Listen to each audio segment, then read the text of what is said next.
আপনি কি Mac Mini M4 use করেন বা কেনার চিন্তাভাবনা করছেন? আসেন এই রিলেটেড একটা অসাধারণ ডিভাইস আপনাকে দেখাবো যেটা আপনার Mac Mini M4 ইউজ করার অভিজ্ঞতাকে বদলে দিবে আর এটা অনেক কাজের। এইটার নিচে SSD লাগবে আর ফ্রন্টে আছে 4 টা এক্সট্রা পোর্ট এবং পেছনে আছে 4 টা এক্সট্রা পোর্ট আর নিচে M.2 স্লট রয়েছে।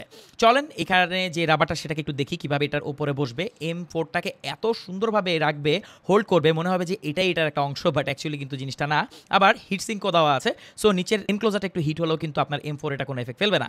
তো এইখানে একটা ইস্যু আছে, পাওয়ার বাটন যেটা M4 সবাই ইউজ করেন, পাওয়ার বাটনটা রিচ করা একটু টাফ, বাট এই স্ট্যান্ডটা থাকলে এটা একদম সহজ হয়ে যাবে। এটার সাথে কিছু স্ক্রু ড্রাইভার এবং একটা বুক দেওয়া আছে, এই বুকটা একটু পরে নেবেন আর একটা শর্ট কেবল দেওয়া আছে টাইপ সি। চলেন আমরা স্ক্রু ড্রাইভারটিকে বের করি, কারণ এটাকে আমরা এখন ইনসার্ট করব একটা M.2 SSD। এই দেখেন SSD কানেক্টর এখানে রয়েছে, এখান থেকে আমাদের স্ক্রু হোল্ডারটা বের করে নিয়ে আসতে হবে এবং সাথে কিন্তু একটা স্ক্রু থাকবে, স্ক্রুটাকে খুলে ফেলতে হবে। তো এরপরে স্ক্রু হোল্ডারটাকে সুন্দর মতো এখানে বসিয়ে নিচের দিকে প্রেস করলে এটা জায়গা মতো বসে যাবে। এবার SSD কে খুব সাবধানের সাথে বসিয়ে আমরা এখানে স্ক্রুটাকে অ্যাটাচ করে দিব। দ্যাটস ইট, আমাদের এখানে কাজ কিন্তু শেষ। এবার কাভারটিকে আমরা সুন্দর মতো লাগিয়ে দেখেন স্ক্রু ড্রাইভারে কিন্তু স্ক্রু লেগে থাকে, এটা ভালো বিষয়।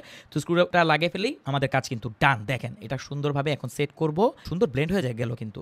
এখন এই থান্ডারবোল্ট পোর্টে আমরা কানেক্ট করে নিব। এটাকে ইউজ করার জন্য এক্সট্রা কোনো পাওয়ারের দরকারই হয় না। তো Mac Mini M4 ইউজ করার সময় আপনি যে সমস্যার সম্মুখীন হবেন সেগুলোর সব সমাধান দিচ্ছে একটা ডিভাইস, শুধুমাত্র আমাদের কাছেই পাচ্ছেন। আপডেট এবং বেস্ট প্রাইসটা জানার জন্য এখনই কমেন্ট করুন।